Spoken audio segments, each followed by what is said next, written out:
നമസ്കാരം, ഞാൻ സീന തോക്കുരാണ്. ഇന്ന് നമ്മൾ ഉണ്ടാക്കിയിട്ടുള്ളത് വളരെ ഹെൽത്തി ആയിട്ടുള്ളൊരു ഫുഡാണ് എള്ളുണ്ട.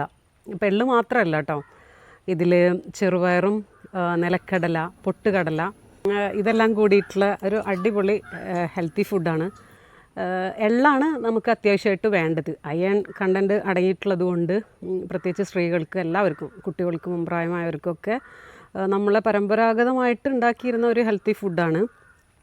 നമുക്ക് പലതരത്തിലും എള്ളിനെ നമുക്ക് കഴിക്കാം. വറുത്ത് വെച്ചിട്ട് ഫുഡൊക്കെ ഉണ്ടാക്കണതിലൂടെ ആഡ് ചെയ്തിട്ട് കഴിക്കാം. പക്ഷേ വറുത്ത് പൊടിച്ച് വെച്ചാൽ നമുക്ക് കുറച്ചും കൂടിയും ആണെന്ന് ഞാൻ മനസ്സിലാക്കിയത്. അപ്പം എല്ലാം വറുത്ത് പൊടിക്കുമ്പോഴാണ് അത് അതിൻ്റേതായ ടേസ്റ്റും, പക്ഷെ പൊടിക്കുമ്പോഴും ചെറുപയറൊക്കെ പൊടിച്ച് നന്നായിട്ട് കിട്ടാനാണ്. അപ്പോൾ നന്നായിട്ട് പൊടിക്കില്ല കേട്ടോ. ശർക്കര നമുക്ക് ഉരുക്കിയെടുക്കാം കേട്ടോ. ഒരു ശർക്കര ഒഴിച്ചിട്ടൊരു 2 മിനിറ്റ് വെയിറ്റ് ചെയ്യാം കേട്ടോ. അപ്പോൾ ആളൊന്ന് സെറ്റാവും. നന്നായിട്ട് ചൂട് ആറരുത്, ശർക്കരയുടെ ചൂട് പോകരുത്. ഒരു മിനിറ്റ് ഒന്ന് സെറ്റാകാൻ വെക്കണം. അപ്പോൾ നമുക്ക് ഇതൊന്ന് കഴിച്ച് നോക്കാം അല്ലേ. അപ്പോൾ ഇത് കഴിച്ച് നോക്കാം. ഇതിപ്പോൾ ഒത്തിരി കുറച്ച് ചൂടുള്ളതുകൊണ്ട് കുറച്ച് കണ്ട് സോഫ്റ്റ് ആയിട്ടിട്ടുണ്ട്. പക്ഷേ ഇത് ചൂടാറിക്കഴിഞ്ഞാൽ കുറച്ചും കൂടി ഉറപ്പ് വരും. അപ്പോൾ ഒന്ന് കഴിച്ച് നോക്കാം. അടിപൊളി ടേസ്റ്റാണ്. എന്താണെന്ന് പറയാം, നമ്മൾ എള്ളുണ്ടൊക്കെ അങ്ങനെ കടകളിൽ നിന്നൊക്കെ പിടിച്ച് കഴിക്കില്ല. പക്ഷെ അതും ഇതും തമ്മിൽ വളരെ ഡിഫറെൻറ്റാണ്.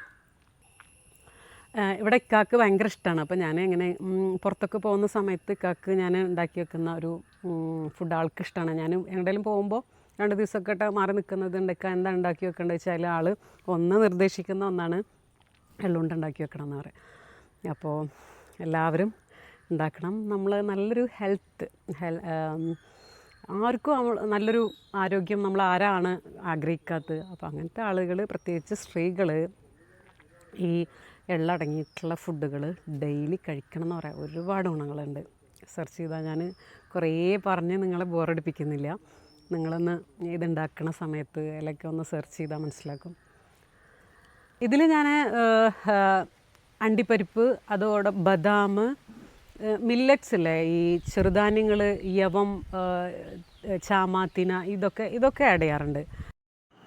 അപ്പോൾ ഇന്നത്തെ വീഡിയോ നിങ്ങൾക്ക് ഇഷ്ടമായെന്ന് കരുതുന്നു. അപ്പോൾ വീണ്ടും ഇതുപോലുള്ള വീഡിയോ ഒക്കെ ആയിട്ട് വരും. Okay, thank you.